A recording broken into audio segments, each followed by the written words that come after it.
The reason why they use DNA from the cells of other humans and other animals in vaccines is to trigger an autoimmune reaction. Now, I'm going to set this up for everybody. I mean, I feel sick. This is to make you aware. This is the autoimmune industry complex. Inject people without them asking or knowing DNA from other species and other humans into their body. You will wreck their immune system and create autoimmune diseases for life. Do you want to know how I know it? No. Real simply. Have you ever heard of a person getting an organ transplant? Sure. Yes. Name an organ that they like to transplant. Kidneys. Kidneys are a good one. Yep. Kidneys, liver, hearts, right? You get all these, right? Lungs for pulmonary fibrosis. They have lots of organs they do transplants from. When a person you've ever known gets an organ transplant, that organ is coming from another human. Yeah. So they're finding someone who died or has sacrificed their own organ, and they're going to put that organ inside of your body. Let's give the kidney, for example. When they do that and they wake you up from the surgery, they then immediately prescribe to you 10 to 15 drugs for life that are called anti-rejection drugs. Okay. Your immune system's going to reject the organ and kill it. Why? Your immune system knows it ain't yours. Foreign, yeah. So it's going to go attack it. After it creates antibodies that totally destroy that organ, if you weren't on those drugs, that organ that you just received from somebody else has the DNA structure of kidneys. Guess what happens after it gets done attacking that kidney? It's going to be, those antibodies are floating around your body looking for what? Kidneys? Kidney cells, kidney tissue. They are going to then start attacking your kidneys, and you will develop autoimmunity of your kidneys, chronic kidney failure, and you will be on dialysis for life. Jeez. The body, we know, will reject and destroy any tissue that's foreign that isn't your DNA. This is a great design by God, by the way. Don't put other DNA in your body. Right. So now you put Cocker Spaniel DNA inside of a 6-month-old. You put hepatitis B inside of a 12-hour-old baby. Yeah. And you set them up for autoimmune diseases lifelong. This is why you get juvenile rheumatoid arthritis, juvenile diabetes, Yes. SIDS. Why did you get all these conditions of autism? This is So what they're many doing. more diseases malfunction. Like autoimmune diseases or something that you just don't hear about now. It's like everybody, it's common. You're everywhere. Oh, everybody in the audiences, have you ever wondered why it is so many children and adults are allergic to eggs? 7 out of the 9 flu vaccines have what's called ovalbumin, or by name, egg protein. Well, I looked that up. I wanted the world to see, why is there egg white in every one of these flu vaccines? Egg whites. In the flu vaccine. In the flu vaccine, 7 of the 9. So I looked it up. I wanted to know what eggs It's did not this an come angel from. food cake. I want to know what eggs, what egg whites from what animals are inside these flu vaccines. All right, so for the first 70 years of vaccine production, they were actually cultured in chicken eggs. They would actually inject. Judy Mikovits used to make them, vaccines at the NIH, injecting the substrate into chicken eggs to culture whatever it is they're trying to grow, that they then put in a syringe and inject inside of you. Any chicken egg protein they inject inside of you as a baby, you will develop lifelong egg allergies to. Just so you know, in the last 20 years, it's no longer chicken eggs. What is it?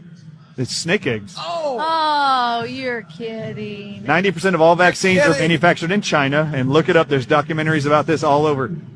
They are called Chinese snake villages, and they just culture snake eggs for the pharmaceutical giants in China to manufacture 90% of all of our vaccines that we receive in America. What is the deal with snakes? So chicken DNA, snake DNA. Do you want to know why there's so much autoimmunity, so many actual disease states, chronic illnesses in Americans? You're injecting foreign DNA that doesn't belong to you into you. And as long as you stay ignorant and blissfully happy to follow blindly the faith of your white coat authority figures, who don't know anything either, these little booklets will be very powerful. And I want everybody buying them and then giving them to their MDs after they can't answer your questions because none of them have a clue. Can we get you back on when the book comes out? You better believe it. Cover this because we're going to do it for all vaccines. The flu one's going to be first. I don't want to do any more interviews today. I'm done. When you're running national days, weeks of it, and it's, everywhere you go, every billboard, Walgreens, CVS, get your flu shot. I'm going to buy one of these books for Travis Kelce and send him like a box of them. No kidding. Can I say one other thing before we go? Of course.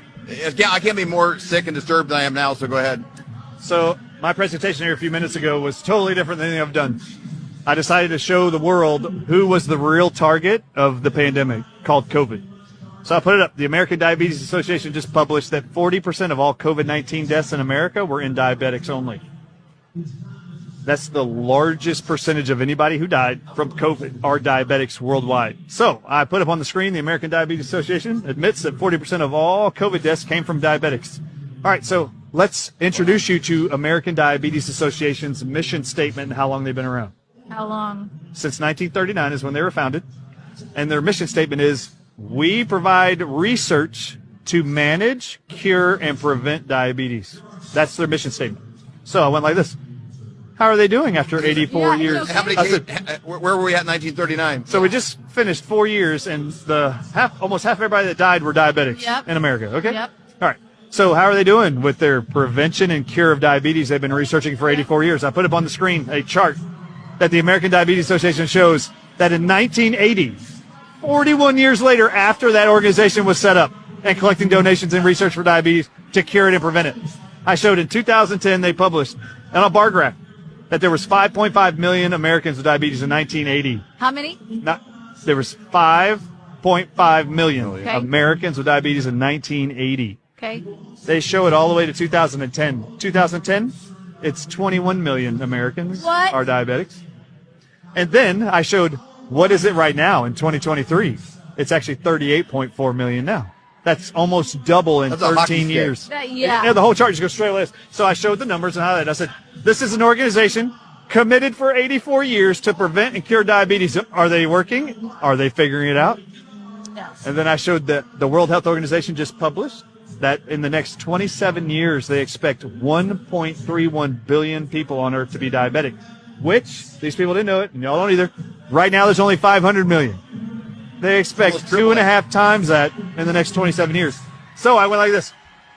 All right, so you're an organization. For 84 years, you've been researching and creating products to cure and prevent diabetes. How well are they doing after 84 years? And I wanted to know, since 2010 to now, 2023, how much money has been donated to the American Diabetes Association to suck at curing diabetes? That's exactly what I put on the screen. How much have they been given to suck 100% at preventing COVID or preventing diabetes? So I put up every single Form 990 from the IRS, which they declare all revenue given to the American Diabetes Association every year since 2010. And I showed every single one of them and highlighted in red. Look at the red square. This is the amount of money donated every year. 2010, 11, 12, 13, 14, 15, 16, 17, 18, 19, 20, 21, 22. And then I showed the total. And? The total is $2.5 billion has given to the American Diabetes Association. Oh my God. In the same time frame, they have doubled the amount of diabetes in this country. You know, there's not a lot of, you can be an NFL coach, not win a game every year, and keep getting raises. No. And then I showed them. The American Diabetes in 1939 said they're committed to preventing and curing diabetes. How close are they? And I put up the American Diabetes Association's website, and it says, what is a cause of diabetes and the cure? It actually says, there is no known cure for diabetes, period. I showed them the overall. I said, wait a minute. We've been giving this organization for 84 years billions of dollars to solve one problem. And then I said on the screen, how many of you do you think would be paid by your employer for 84 years to solve a problem specific to your audiences and customer base, and you never came up with a solution for 84 years? Would you still have a job? No way. And they all said, you would be fired. That was the next thing on the screen. Yeah. Nope, you would be fired. You wouldn't have a job. So this is when I showed them how much money they've been given. Then I showed a list. Currently, the medical profession actually has a list of all incurable diseases they know of.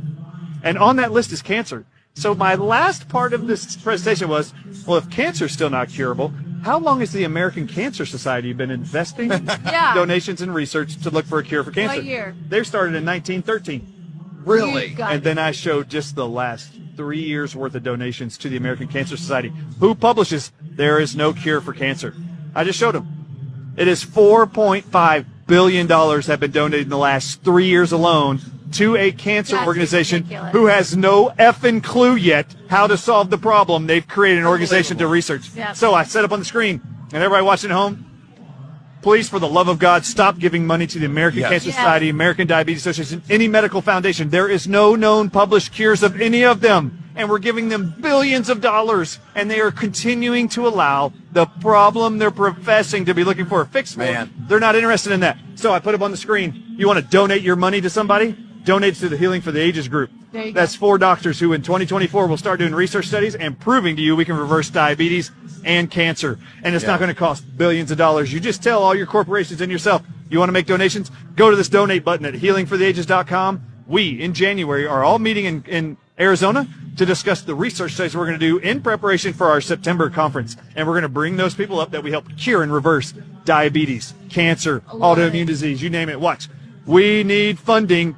They do not need funding. Yes. That's right. My last slide was Albert Einstein said, doing the same thing over and over and over, expecting a different result is insanity. It's insane to give these companies any more donations or money. Yeah. When in 84 years and 113 years later, there's zero solutions for it. Such a great point. Okay, so you go to healingfortheages.com, donate there. There's a donate button at the top. If you want to learn more about the flu shot, go to thedrartistshow.com. The drartistshow.com. DR though, drartistshow.com. We'll put the links to that down below, as well as the link to your speech up today. So much the fun. best. We learned a ton. The best. Did you learn anything? Thank you so much. Oh, always. Thank you so much. And I don't know if I'm better or worse. I'm going to go take a shower.